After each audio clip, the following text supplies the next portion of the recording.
നേതൃത്വമായി അംഗീകരിക്കേണ്ടത് കിബാറുൽ ഉലമാഇനെ ആണെന്ന് പറയുന്നതിന്റെ വസ്തുത എന്ത്?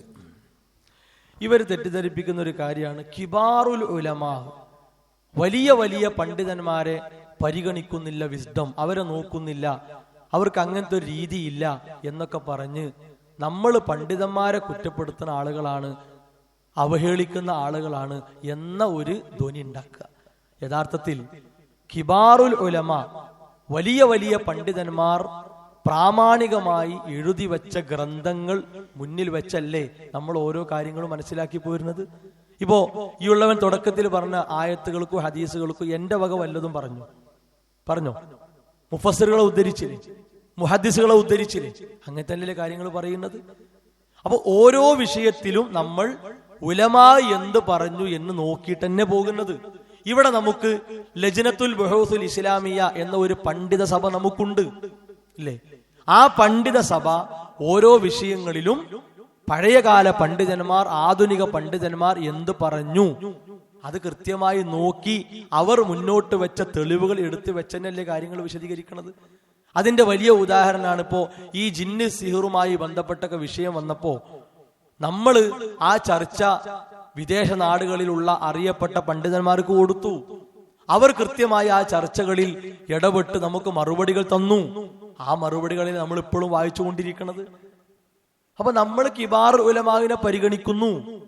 ഇനി അതുമല്ല, വളരെ പ്രാവീണ്യമുള്ള പണ്ഡിതന്മാരടുക്കൽ പഠിച്ച് സനദ് വാങ്ങിയ ഉസ്താദുമാർ, പണ്ഡിതന്മാരാ നമുക്കുള്ളവരൊക്കെ.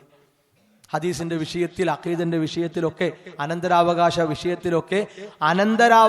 വിഷയത്തിലൊക്കെ ഔദ്യോഗികമായി ഫത്വ കൊടുക്കാൻ സനദുള്ള പണ്ഡിതന്മാര് നമ്മുടെ ലജ്നയിലുണ്ട്, ഔദ്യോഗികമായി. മനസ്സിലാവുന്നുണ്ടോ? പിന്നെ നമുക്ക് എന്താ പേടി? എന്നാൽ അതോടൊപ്പം നമ്മളോട് അള്ളാഹ് പറഞ്ഞൊരു കാര്യമാണെന്ത്, നിങ്ങൾക്ക് ഓരോരുത്തർക്കും ലഭിച്ച അറിവനുസരിച്ച് നിങ്ങൾ എന്ത് ചെയ്യണം? ദഅവത്ത് നടത്തണം. അപ്പൊ ശൈഖ് ഉസൈമീൻ റഹിമഹുല്ലാഹ് വൽതകും മിൻകും ഉമ്മ എന്ന ആയത്തിന് കൊടുത്ത വിശദീകരണം ഒരുപാടുണ്ട്, പേജ് കണക്കിനുണ്ട്. ആ വിശദീകരണത്തിൽ പോലും അദ്ദേഹം പറഞ്ഞത് എന്താ അറിയാ? അപ്പൊ ഇങ്ങനെ ഫമസലൻ, ഉദാഹരണം പറയാണ്, ഫയകൂനുൽ ഖൈറു ഹിനാ യശ്മുൽ ഖൈറദ്ദീൻ വ ഖൈറദ്ദുനിയ. ഇവിടെ നന്മയിലേക്ക് വിളിക്കണം എന്ന് പറഞ്ഞത് ദീനിന്റെയും ദുന്യാവിന്റെയും ഖൈർ ഉൾപ്പെടുന്നു. ഒരു ഉദാഹരണം പറയാണ്, യദ്ഊന ഇലാ ഫിഅലി ത്വാആത്ത്, ഒരു ത്വാഅത്തിലേക്ക്, അനുസരണത്തിലേക്ക് വിളിക്കുക. അപ്പൊ ഒരാളോട് സ്വല്ലി നിസ്കരിക്കടാ, സക്കാത്ത് കൊടുക്കടാ, നോമ്പെടുക്കടാ, ഹജ്ജ് ചെയ്യടാ, ഇങ്ങനെയുള്ള കാര്യങ്ങളൊക്കെ ഒരാളോട് പറയുമ്പോ എന്താണ് വേണ്ടത് അറിയോ? നമ്മൾ ആ പറയുന്ന കാര്യത്തെക്കുറിച്ച് ബോധവാന്മാരായിരിക്കണം, അറിവുള്ളവരായിരിക്കണം.